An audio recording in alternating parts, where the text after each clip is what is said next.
Hello friends, my name is Astha Joshi and I'm here to discuss the types of levers and the principle it works on. Lever is a simple machine, and like all a simple machine, lever is used to obtain work easily by applying less amount of force.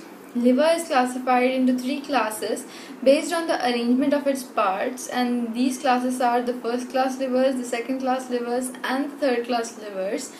Today I am going to show you all the three types of levers using the instruments we use in our daily life. Let's start with the first class lever. Scissors that we use in our daily life are the example of first class of levers. This part of the scissor where we apply force to cut an object is known as the effort end, and the force we apply is known as effort. This point, based on which the entire scissor can be moved freely, is known as the fulcrum. This end of the scissor, where the object we are supposed to cut is kept, is known as the load end, and the object supposed to be cut is known as load. The distance between the load and fulcrum is known as the load distance, and the distance between the fulcrum and the effort is known as the effort distance.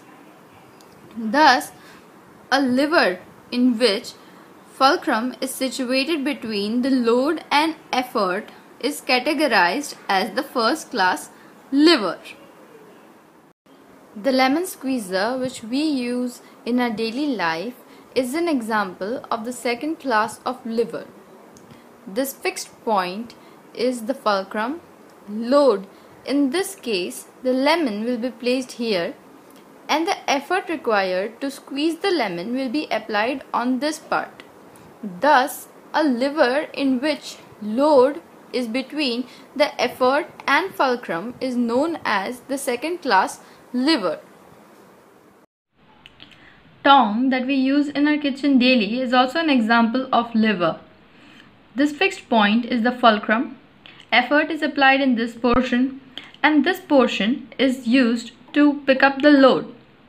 Thus, a lever having an arrangement in which the effort is located between the load and fulcrum is classified as the third type of lever. You may have noticed that in all the three instruments we saw today, the load distance and the effort distance are different.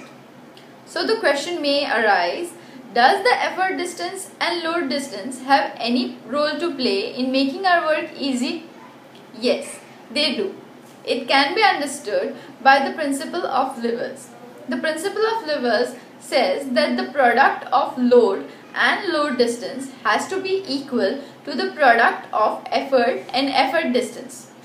How this principle works, we can understand by using a stimulation by fat.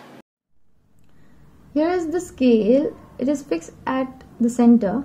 Consider this end as our effort end, and the weight we place here will be our effort.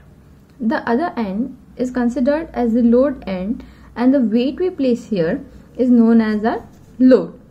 The distance between the center and the load is known as the load distance, and the distance between the center fixed point and the effort is known as the effort distance.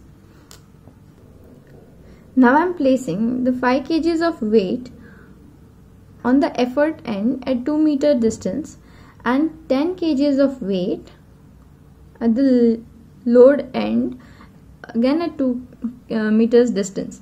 Now I am removing these supports, and you can see that the effort is not sufficient enough to lift the load. Now I am reducing the load distance and placing it at 1 meter.